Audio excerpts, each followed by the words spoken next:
Bonjour Raphaël Lenoir et Maître Guyon. Raphaël Lenoir, vous êtes donc restaurateur, ou plutôt connu sous le chef Raphaël. Euh, et vous avez fait plusieurs passages dans certains médias pour parler des problèmes que les restaurateurs ont rencontrés, des initiatives que vous avez prises, des actions juridiques que vous avez prises. Comme on le sait, il y a beaucoup de restaurateurs qui ont été affectés, même tous les restaurateurs ont été affectés par cette crise. Mais une chose qui vous différencie, c'est que vous avez décidé de prendre action. Peut-être que ce serait intéressant que vous nous expliquiez un petit peu qui vous êtes et qu'est-ce qui vous a mené à prendre ces actions, à franchir ce pas que certains n'osent pas franchir. Alors, moi, en fait, déjà, je connais David, donc forcément, je connais Maître Guyon, puisque c'est un de mes clients. Donc, ça a aussi aidé à cette mise en relation, puisqu'on a pu en discuter à plusieurs reprises. La procédure, moi, je l'ai ressentie et j'ai voulu la lancer parce qu'à un moment, on attaque les droits fondamentaux des gens et nos droits à nous en tant que citoyens, mais aussi là, en tant que professionnels. Et la difficulté aujourd'hui, c'est que mes confrères ont souvent peur de s'attaquer à l'État, que ce soit dans des procédures pour obtenir une terrasse ou pour obtenir diverses choses. La lourdeur administrative française fait qu'on n'ose pas s'y attaquer. Moi, il y a un moment où je me dis, qu'est-ce que j'ai à perdre aujourd'hui? C'est où je me bats et je vais peut-être garder mon établissement, ou en tout cas, je vais pouvoir continuer à avancer, ou alors je m'arrête et je perds tout. Je veux dire, aujourd'hui, les restaurateurs, on est une majorité, une grosse partie de notre profession à être à la limite de perdre tout ce qu'on a créé, tout ce qu'on a mis des années à créer pour certains. Moi, ça fait 4 ans que je me bats pour mon restaurant, mais il y en a, ça fait 10 ans, ça fait 20 ans. Quand en 10 ans de carrière, on perd tout ce qu'on a mis de côté, tout l'argent qu'on a pu mettre pour sécuriser son entreprise, ça fait quand même mal. On se prend quand même une grande claque dans la gueule. Juste pour décrire votre établissement, vous pouvez nous dire quelques mots. Il est basé où Alors, moi, je suis à Nîmes. J'ai un établissement qui fait 24 couverts assis normalement, qui en mode Covid fait 18. Donc, c'est tout petit. Moi, je suis un petit pousset dans mon domaine. Maintenant, j'ai un établissement qui est reconnu aujourd'hui.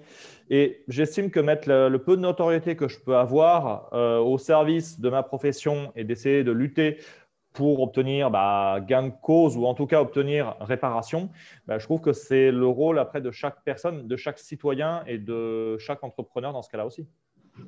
Donc, c'est tout naturellement que, ayant Maître Guyon comme client, vous vous êtes tourné vers lui pour lui demander conseil. Ça a été un partage. Lui m'a contacté, on en a discuté. J'en ai discuté aussi avec les deux personnes à qui il travaille, sur Click and Rocket et sur la première affaire, donc Frédéric Niel et Clarisse Sand, qui sont ces deux confrères et consoeurs avec qui on a pu discuter. Et oui, on est tombé d'accord sur la procédure, comment la faire, et on était une cinquantaine de restaurateurs à être d'accord. Ça paraît très peu, mais réunir 50 personnes avec 3 avocats autour d'un dossier commun, pour moi, ça montre quand même une certaine solidarité dans le domaine et c'est même inédit parce que c'est une procédure qui n'a jamais existé. Dites, Maître Guyon, peut-être vous pouvez nous expliquer le cadre de cette première procédure euh, et comment vous avez Oui, travaillé donc, avec ces 50 personnes. tout à fait. Alors, merci. Alors, je suis David Guyon, donc je suis avocat au barreau de Montpellier et je suis aussi client du chef Raphaël. C'est comme ça qu'on s'est connus. Au courant donc, du mois de mars 2020, nous avons donc été confinés et les commerces jugés non essentiels ont été fermés.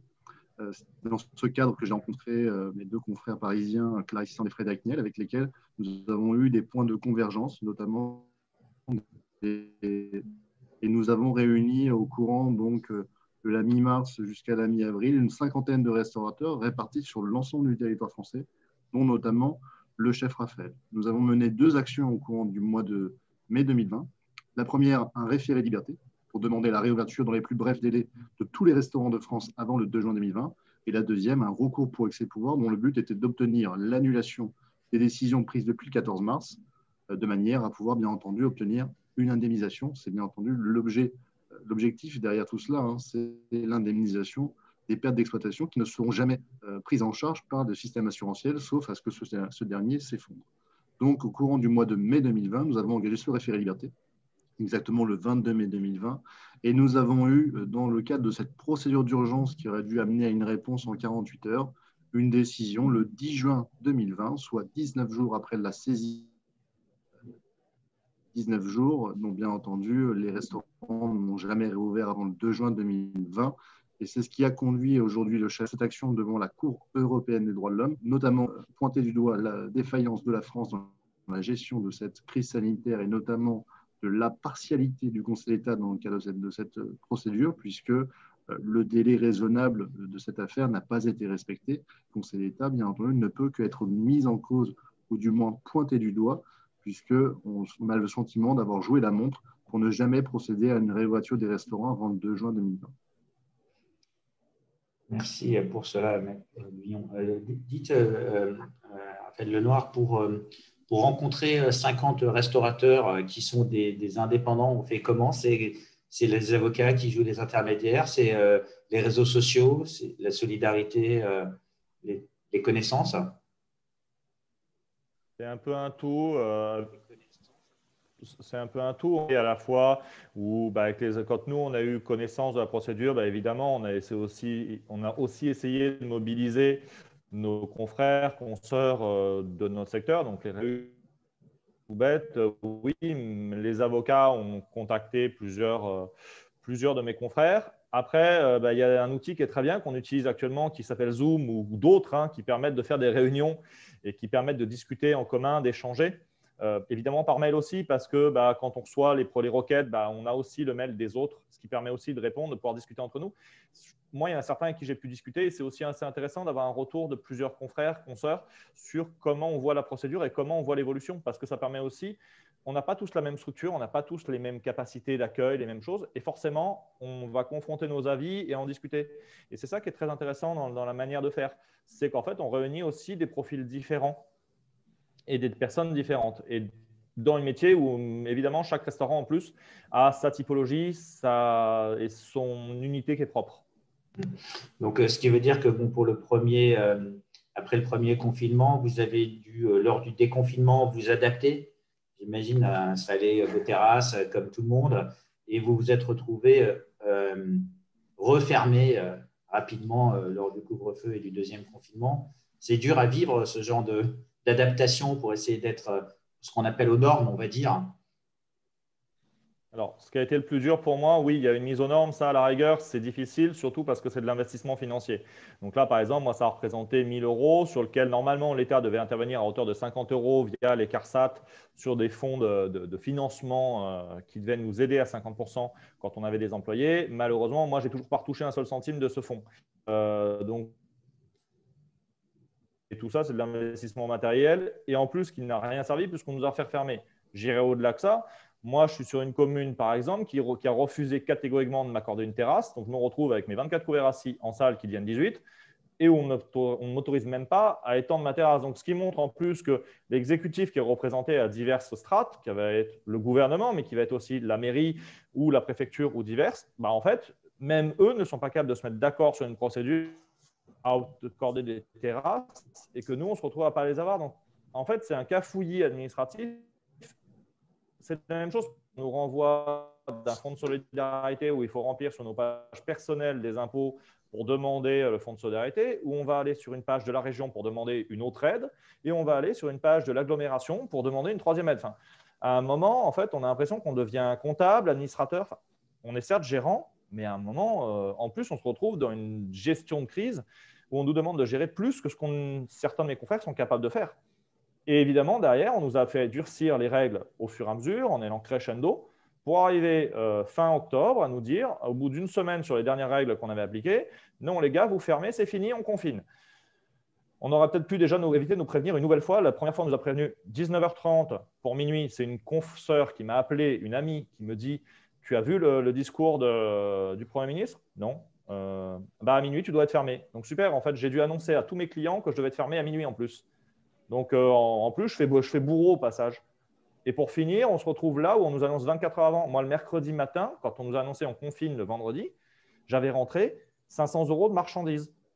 J'en fais quoi? Enfin, à un moment, en fait, il n'y a aucune concertation. C'est-à-dire qu'on ne nous écoute pas, on ne nous prend pas en considération, on ne prend pas en considération la spécificité de notre métier. Une boutique de vêtements, elle a des vêtements, elle va pouvoir les stocker. Bon, je suis d'accord qu'à un moment, il y a une perte qui va se créer et je ne critique pas du tout. Nous, la perte, elle se fait en quelques jours. Le produit, au bout d'une semaine, 10 jours, 15 jours, selon le produit, il est mort. C'est de la poubelle. C'est impérissable. Et ça, l'État ne le prend pas en considération. Les pertes d'exploitation qui sont normalement prévues dans nos contrats d'assurance qu'on parlait tout à l'heure, ils auraient pu au moins couvrir ça. Ben, on ne nous a même pas couvert ça. On ne nous a même pas couvert la perte de marchandises. Et après, on vient nous dire qu'on essaie de nous écouter. Ben non, je suis désolé, aujourd'hui, on ne nous écoute pas. Et quand on a un gouvernement qu'on a élu ou pas, parce qu'on a voté ou pas pour cette personne-là, mais un gouvernement qui a été élu, logiquement, il est censé quand même écouter le peuple. Aujourd'hui, il n'écoute plus, il prend des décisions qui sont unilatérales et il fait prendre les mêmes décisions à sa justice. Ben, la seule solution pour moi, en tout cas, c'était d'aller au-dessus avec David et c'était d'aller à l'Europe, puisque l'Europe est la seule infrastructure et la seule entité qui va pouvoir juger en étant un minimum indépendant face à la France. D'accord. Pour revenir peut-être à Maître Guyon, en fait, on a une loi d'urgence et on a l'impression que la justice ne s'est pas adaptée à cette loi d'urgence puisque vous avez obtenu une décision que 18 jours après, c'est ça? 19 jours, et oui. 19 jours après, et maintenant, vous êtes obligé d'aller à la CDEH pour pour essayer d'obtenir, on va dire, justice. Ça prend combien de temps pour aller une procédure comme ça? Est-ce qu'il y a une procédure d'urgence aussi là? Alors, la Cour européenne des droits de l'homme n'est pas ce qu'on appelle une quatrième instance ou une instance, on va dire, de dernier recours. C'est-à-dire simplement, il faut avoir épuisé les voies de recours internes, être allé au bout de la procédure pour ensuite saisir la Cour européenne des droits de l'homme. En matière de référé liberté, cette procédure d'urgence, nous étions arrivés devant la plus haute juridiction française, donc nous pouvions, juste derrière, saisir la Cour européenne des droits de l'homme. Le calendrier de la Cour européenne des droits de l'homme est assez rempli, puisque bien entendu, sa juridiction s'étend sur 47 États. Et potentiellement, elle a plus de 800 millions d'individus qui peuvent la saisir. Donc, bien entendu, son calendrier est assez complexe. Cependant, nous sommes dans une situation assez exceptionnelle. Et bien entendu, la France, pays des droits de l'homme, est pointée du doigt depuis quand même de nombreux mois dans le cadre de sa gestion. J'imagine que pour ce dossier qui sera extrêmement intéressant pour la Cour européenne des droits de l'homme, le calendrier risque d'être ralenti. Mais tout de même, il faudra, à mon avis, compter sur quelques mois, voire peut-être une année ou deux pour pouvoir obtenir une audience. Quoi qu'il en soit, ce recours n'est pas fait pour les restaurateurs de ce jour. C'est-à-dire que, bien entendu, l'idée est de permettre une réouverture ou du moins que les restaurants ne deviennent pas la variable d'ajustement, mais surtout c'est pour savoir quel sera l'avenir. C'est-à-dire est-ce que chaque fois qu'il y aura une crise sanitaire, les restaurateurs constitueront la variable d'ajustement de la crise sanitaire. Bien entendu, la réponse est non. Mais pour pouvoir avoir la certitude que l'État ne pourra pas tout faire et faire n'importe quoi durant une crise sanitaire, il faut aller porter ce combat devant les juridictions internationales, même si cela prendra du temps. Ce combat doit être mené et aujourd'hui, avec le site clickandrequête.com que je propose avec mes confrères, nous proposons que l'action qui a été menée par le chef Raphaël puisse l'être aussi par tous les restaurateurs de France et de Navarre, puisque bien entendu, ils peuvent à tout instant saisir le Conseil d'État en matière de référé liberté et ensuite introduire cette action devant la juridiction internationale que se trouve la Cour européenne des droits de l'homme. Et ça, c'est extrêmement important, je pense, de mener de telles actions pour mettre la pression sur le gouvernement et pour faire en sorte que, bien entendu, les sacrifiés de la crise sanitaire ne soient pas les professions dites non essentielles. Mais si on écoute Raphaël Lenoir, il y a urgence, le calendrier de la justice va être… peut-être qu'ils ne seront plus là, en fait. Il y a peut-être beaucoup de vos clients qui n'existeront plus. Bien entendu, c'est un risque qu'on a évoqué avec nos restaurateurs lors de la première action que nous avions menée.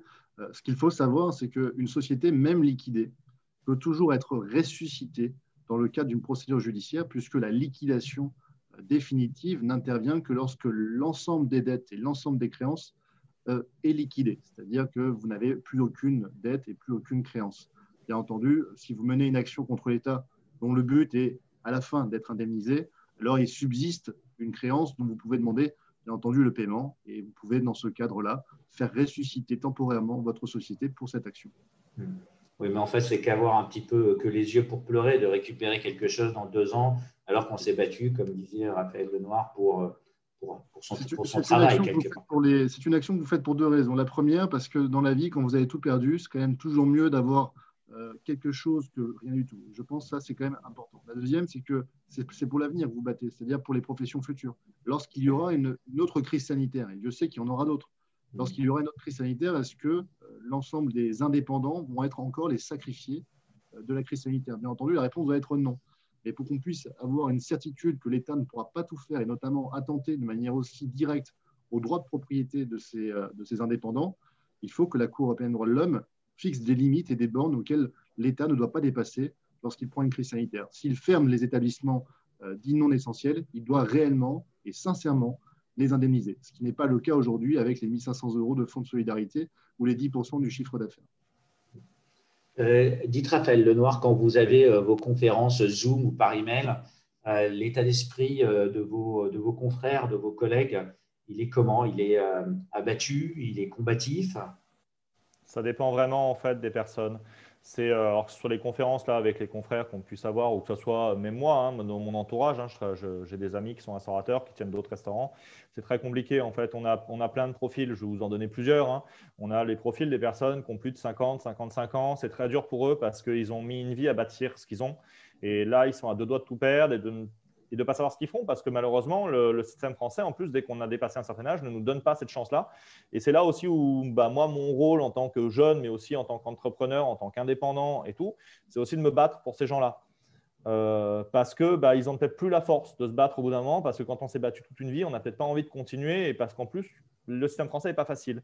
Après, on a des plus jeunes qui sont un peu dégoûtés, qui vont déposer le bilan, partir à l'étranger dans les prochains mois ou dans les prochaines années.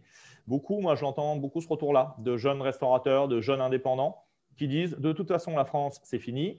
Je n'en peux plus de cette lourdeur administrative, de cet embroglio qu'on peut avoir de diverses strates administratives qui sont toujours à nous mettre des bâtons dans les roues. Je pars à l'étranger. Voilà. Et l'herbe n'est peut-être pas plus verte ailleurs, mais comme ils disent, au moins, j'aurais vu autre chose. Et après, il y a d'autres gens. Moi, par exemple, je peux prendre mon exemple. J'ai cette capacité-là où je suis chef depuis très jeune. Je suis arrivé directeur à 26 ans. J'en ai 33 aujourd'hui. Je me suis battu depuis 4 ans pour mon restaurant. Alors, je continue à me battre pour mon restaurant, mais je me bats aussi pour moi. Donc, à travers cette procédure-là, mais aussi à travers aujourd'hui une chaîne YouTube que j'ai lancée qui s'appelle tout simplement Le Chef Raphaël et où c'est que je me continue à me battre. Aujourd'hui, avec David, on a d'autres projets qui viendront peut-être dans le futur. Et je pense qu'aujourd'hui, voilà, quand on est jeune, on a cette chance-là de pouvoir. Maintenant, il y a des gens qui ne l'ont pas. Et aujourd'hui, si on ne s'investit pas pour ces gens-là, que ce soit David, que ce soit Clarisse Sand, que ce soit Frédéric Niel pour les avocats avec Click & Rocket, que ce soit moi, en fait, on va où? La solidarité, elle est où? Je rappelle juste qu'il y a un principe quand même qui s'appelle dans la Constitution française qui est liberté, égalité, fraternité. Aujourd'hui, je ne vois aucune fraternité de la part des grandes puissances financières françaises parce qu'elles ne nous aident pas. Je ne vois aucune égalité parce que quand on voit le président qui fait une garden party, une soirée repas à l'Élysée pour organiser une réunion qu'il aurait pu faire par Zoom, je ne vois pas en quoi il y a une égalité puisque l'égalité est suspendue. Donc, on est déjà dans une rupture du droit fondamental. Et la fraternité, enfin, voilà, on est dans une rupture complète en fait, de nos droits. À partir de là, en quoi notre Constitution est encore respectée? Qu'est-ce qu'on fait? Aujourd'hui, la seule solution pour moi, c'est aussi de reposer des jalons. Et c'est ce qu'on essaie de faire avec cette procédure. Après, on essaie de le faire chacun à notre niveau. Moi, j'ai cette chance-là de travailler avec des avocats qui sont juste géniaux, qui ont lancé ce système gratuit Click & Rocket. Moi, de pouvoir aussi aujourd'hui avoir des clients qui me soutiennent dans ma chaîne YouTube. Et voilà, petit à petit, l'oiseau fait son nid, comme on dit. Merci pour ça. Et parmi, on va dire, les restaurateurs plus âgés ou pour ceux pour qui c'est le plus dur, vous avez mis en place une cellule de soutien psychologique ou des soutiens financiers ou comment ça se passe entre vous, juste pour comprendre? Malheureusement, je vais le dire clairement, aujourd'hui, que ce soit notre syndicat, lutte à corps et âme dans la procédure. Maintenant, c'est des procédures que, dans les discussions qu'on a, ont peu de chances d'aboutir parce qu'ils représentent un syndicat, donc une globalité de restaurateurs qui peuvent être des chaînes ou des petits. Il n'y a pas de fonds de solidarité qui ont été mis en place. Entre nous, c'est très compliqué parce que malheureusement, on reste aussi des gens individualistes et il n'y en a pas beaucoup qui sont dans mon idée, dans mon fonctionnement. Comme on l'a vu d'ailleurs dans la première procédure, on est 50. On n'est pas 3000, on n'est pas 10 000, on est 50. Je pense que les 3 avocats seraient arrivés avec 5 000 personnes ou 10 000 personnes, on aurait plus de poids. Après, je pense que, comme je disais, petit à petit, l'oiseau fait son nid, on va fédérer aussi petit à petit. C'est grâce aussi à des journalistes comme vous où on va réussir à fédérer parce que les gens nous écoutent, on est de plus en plus diffusés et forcément, on va peut-être réussir à réunir des gens. Plus il y aura de requêtes via l'outil Click & Rocket, plus on arrivera aussi forcément à saturer peut-être un peu la justice à un moment, mais peut-être arriver à ce que la justice ne soit plus saturée parce qu'on fera des requêtes qui seront communes. C'est-à-dire le système à l'américaine où il y a une requête qui est portée par un avocat pour 50 plaignants et avec une seule procédure et pas 50 procédures parce qu'aujourd'hui, c'est ça devant le Conseil d'État. C'est 50 dossiers qui ont dû être présentés par les avocats. C'est une lourdeur pour les avocats aussi. Et honnêtement, je les félicite parce que quand on voit l'investissement qu'ils ont mis sur les 2-3 mois pour lancer ces procédures-là, mais c'est très lourd, c'est 50 requêtes à rédiger, certes avec des points communs, mais avec des points personnalisés pour chaque établissement. Aujourd'hui, on n'aurait pas cet outil-là.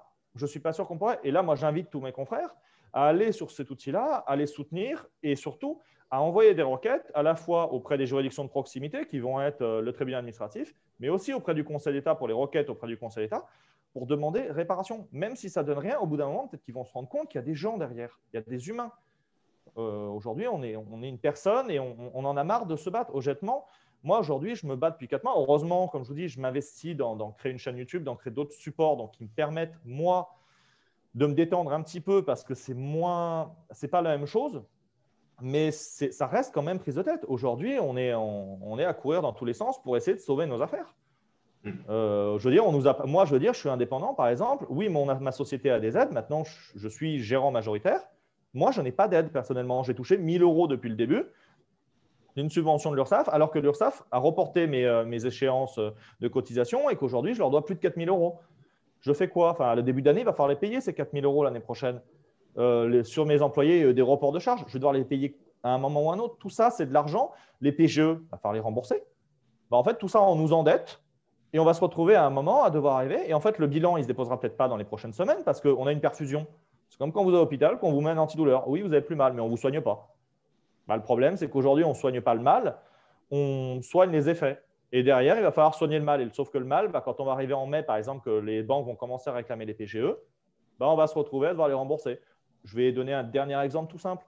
J'ai fait une demande de changement de fournisseur d'énergie la semaine dernière pour passer chez un autre fournisseur. Qu'est-ce qui se passe aujourd'hui? Tous les fournisseurs vous passent dans un outil qui permet de vérifier si vous êtes solvable. Mon entreprise, depuis 2 ans, est bénéficiaire. On m'a refusé le changement de fournisseur alors que je ferais plus de 200-300 € d'économie par an. Pourquoi? Parce que j'ai un niveau de points par rapport à ma profession, le rapport profession-bénéfice, qui n'est pas bon pour eux. Donc, ils me demandent de sortir 1 000 € de caution pour pouvoir souscrire chez eux. Je ne peux pas aujourd'hui. Les 1 000 € je ne les ai pas. Donc, en fait, je vais me retrouver à payer plus cher mon fournisseur d'énergie. À quel moment l'État intervient en disant on légifère et on met une loi? Pas du tout. L'État laisse faire, comme les assurances, comme tout le monde en fait. Et nous, on se retrouve petit, indépendant, petite structure, à ne pouvoir rien faire et à être bloqué, à avoir des menottes alors qu'on essaie de se battre. Je suis désolé, mais ça, pour moi, ce n'est pas la France des libertés, ce n'est pas la France qui est censée nous représenter. Je rappelle juste qu'on est censé être le pays des libertés. Et aujourd'hui, on est quoi? Aujourd'hui, on passe pour la risée dans le monde entier à toujours se vanter de ça. Et pourtant à continuer à taper sur les petits, sur des sans-abri, sur des restaurateurs, sur des petites boutiques. Nos centres-villes se désertifient. Qu'est-ce qu'on fait pour améliorer? On ouvre des centres commerciaux toujours plus grands. À Paris, on rénove le Châtelet-Léal où on ne met que des grandes boutiques qui ne sont que des grandes enseignes de la mode. Et où est le petit indépendant dedans? Où on lui laisse un espace? On ne lui laisse pas. En fait, on cherche à réduire toujours plus, à aller vers la société de consommation de masse avec des grandes structures et à réduire les petites au silence.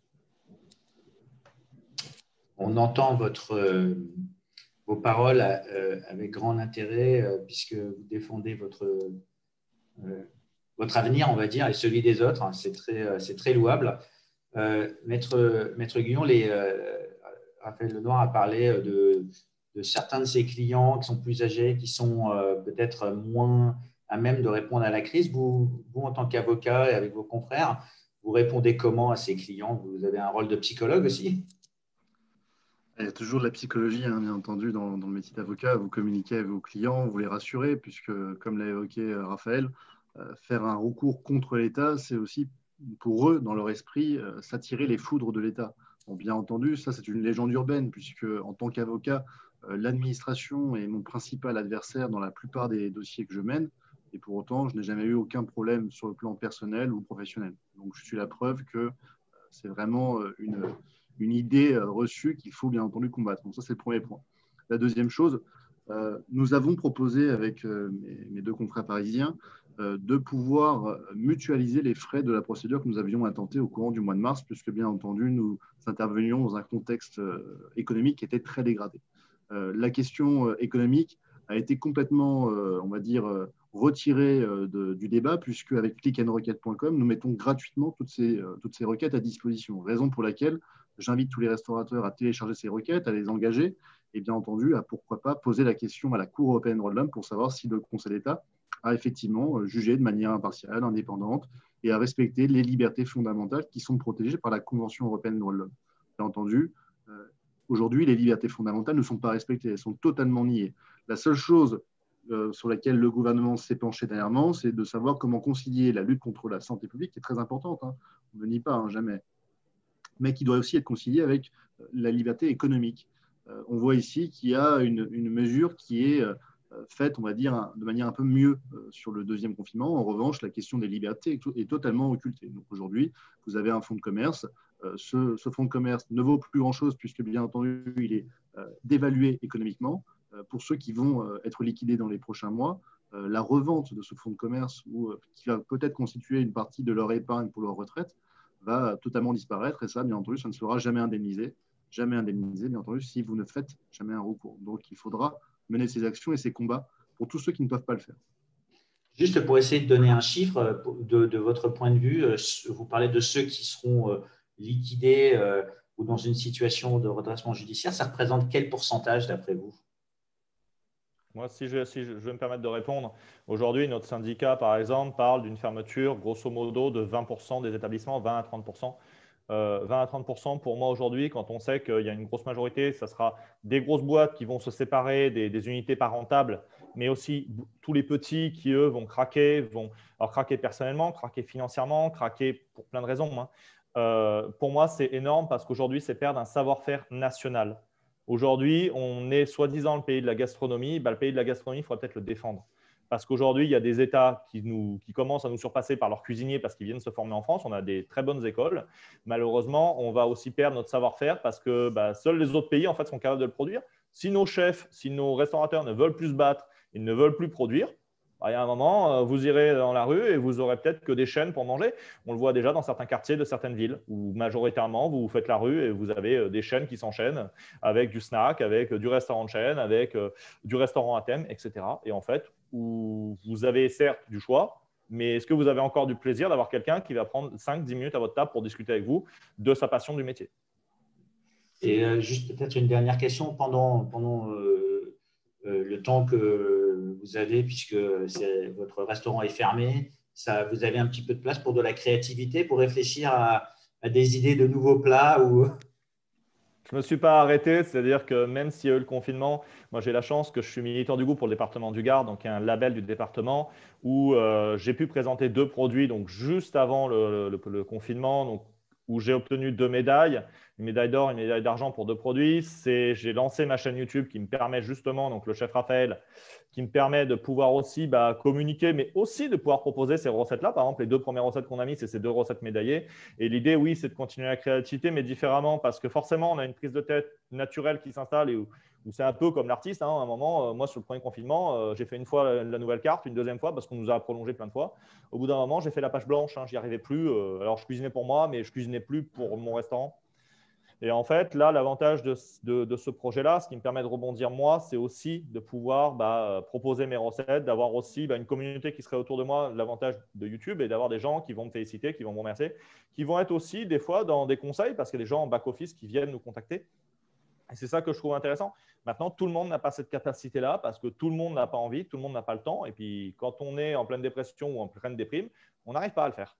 Et c'est là aussi qu'il faut qu'il y ait des gens, ceux qui arrivent encore à tenir et à se battre, continuent à porter haut et fort le drapeau de notre profession et d'être capable d'aller se battre face à tout le monde. Je pense qu'aujourd'hui, il y a beaucoup de restaurateurs. Je pense qu'aujourd'hui, il ne s'agit plus de gueuler, il s'agit d'agir. Et aujourd'hui, gueuler pour gueuler, c'est comme l'enfant et le loup. Un enfant qui gueule au loup en permanence, on ne l'écoute plus. Et aujourd'hui, il ne s'agit plus d'aller gueuler, il s'agit d'agir et de réagir de façon cohérente, sensée. Nous, on est prêt à aller discuter avec le gouvernement, mais il faut qu'on soit écouté, il faut qu'il y ait une réelle action. Le gouvernement n'est pas prêt à le faire, donc on lance cette requête et on verra ce que dira la Cour européenne des droits de l'homme. Écoutez, merci beaucoup Raphaël Lenoir. Donc, on rappelle, vous êtes le chef fermé aujourd'hui d'un restaurant à Nîmes et votre avocat, Maître David Guyon, qui a lancé pour un grand nombre de vos confrères, notamment le site Click and Requête qui permet on va dire, aux restaurateurs et aux autres professions indépendantes de venir se joindre à une action en dédommagement pour essayer à minima de vous donner gain de cause, même si jamais ce n'est pas que pour vous, c'est aussi pour vos confrères. Donc, c'est une action qui est citoyenne. Je vous remercie de nous avoir donné autant de votre temps et Maître Guyon, je vous remercie d'avoir facilité cette interview avec le chef Raphaël. Je vous souhaite une bonne journée. Merci Xavier. Merci, au revoir.